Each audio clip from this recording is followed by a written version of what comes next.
A chuirde, constatá sibh.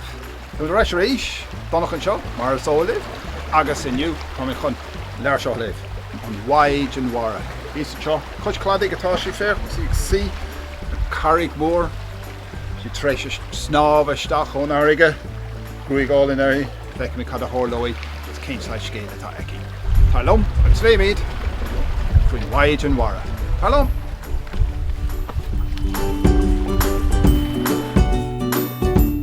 An Mhaighdean Mhara.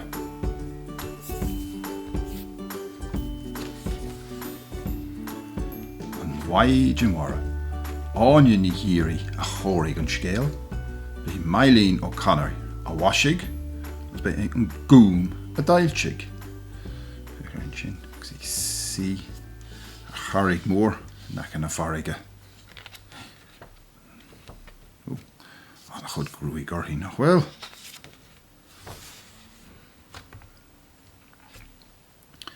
Bhí fearr ina chónaí cos farraige uair. Lá amháin bhí sé híos ar an gladach ag baint feamana.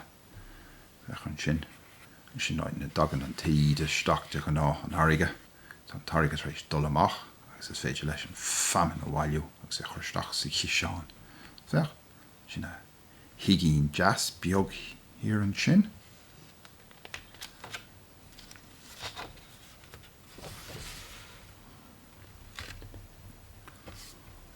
Thóg sé a cheann uair agus déach sé thart air. Cad a chonig sé pís a mhaith ach ban óg álinn agus ina sí ar charraig. Fecharíonn sin. Déag bhah sé ó cúil agus an grúig álinn fada tá orthaí. Ach níor gan ná bhean seo. Bhí arabal orthaí. Se, arabal mar a bhíonn ar iasc. Mhaighdean Mhara a bhaithí. Fechan arabal éis sin. Agus an áraigh go mór himpeall na carraige. Agus sin é.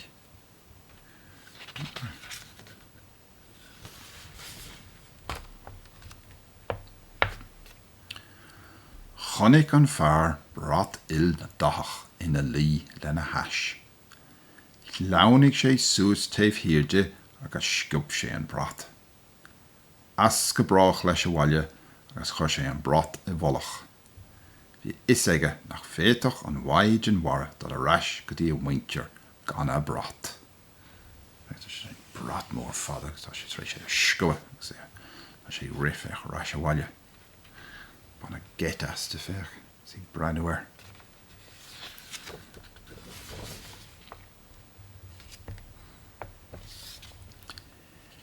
Híl an bhean óg é a leanúnt chun a brat a áil ar ais.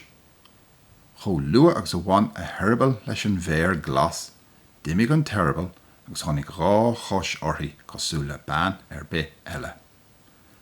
Ach faoin am sin ní ra raiarc ar bith eici ar an bhar a scob a brat. Hí sí síos a charraig agus í faoi bhrón. Cad a dhéanach sí a chur ar bith.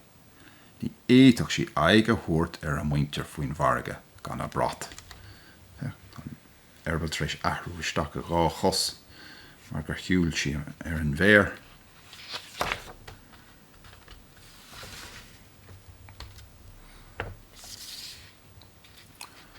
Tar éis tamil déal an fearr óg.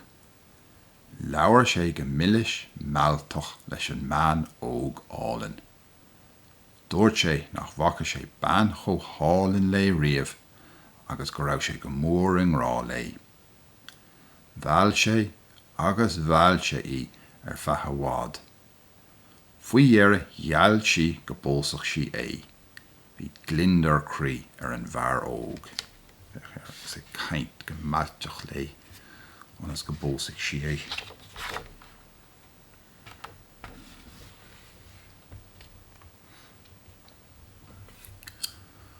Cúpla lá ina dhíth sin pósach iad. Bhí lá mór acu féin agus ag muintear an bhaile. Bhí spré agus sport, ól agus ceolán ar feathan lé. An cóis ar búirt ar siúil agus fear cheol agus na daoine ag daos a go léir, daoine eile ag githe agus a caint Fech an láún óg an fearóg, An Mhaighdean Mhara ban óg an ish, agus iad dawsa le chéile, agus iad lán sásta.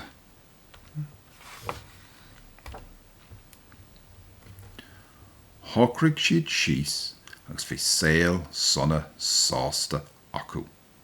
Na himimeach damsere rugad trúr páistí dóibh. Bert Bhuachalaí agus Cailín amháin. Sin Bert Bhuachal, agus iad siúd mór híbal in an nád. Fech an Mhaighdean Mhara agus an Cailín, fech an grúí céine ar an Galín sa tá ar a mami nach bhfuil.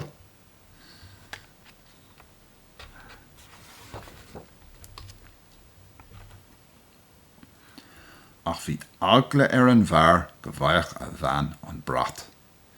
Ní ágach sé in éon áidé ach tamil gear ar agla go deochach sí air. Lá amháin chuir sé an brat a bholach a ggóca fér. Fech sin cóca fér áit amín sin an fér á bhaileach sa chur le chéile. Sa sé tréis ceanna áardú agus an brat a chur stach faoi. An scoil sé a bholach. Ba féit nach deochaigh an bhean air.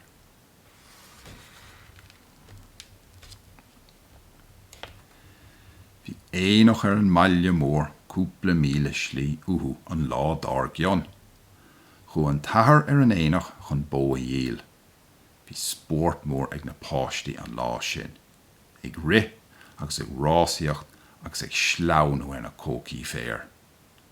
Go tobann, thug an búchal be hinne faoi dearg go raibh píosa éadaí ag gobba amach as an ggóca fér. Chun sin ag siad sleamh nó in ús, agus tógann sé faoi dearg bhfuil an píosa deas éadach an sin ag gobba amach. Tharraing sé amach é, agus rith an trúr acu a bhail láithreach chun é a haspáint dá mami.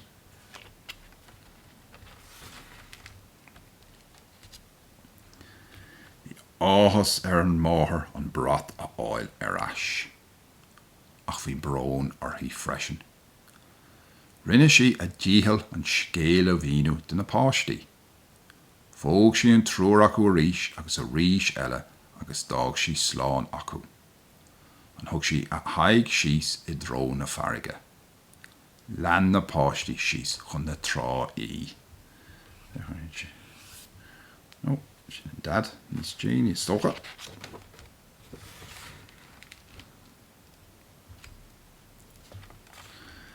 Mach lé san airige agus í ag canna.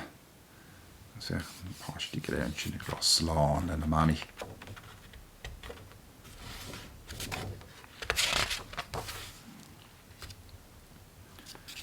Nar tháinig an tathair a bhaile ón éonach an tróna sin dúirt na páistí leis go raibh an mami báite san airige. Níl mami báite ar san tathair. Bhí áthas mór ar na páistí nuair a chúla siad é sin. Gach tróna a sin amach nuair a chluiseach na páistí a máthair ag canna híos ar an gladach ritheadh síos chucaí. Thiúraigh siad grúigh an chalín bhig fad agus a bhíoh sé caint ló go léir. Nuair a brón ná uignas ar na páistí níos mó.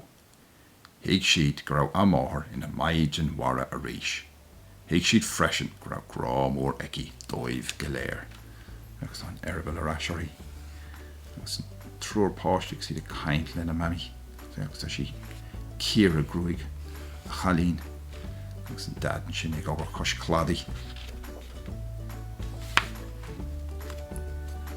So, scéal deas an Mhaighdean Mhara, súil an gur haithan sé libh, agus be min a rais go luath leis sin céad leabhar eile. Slán!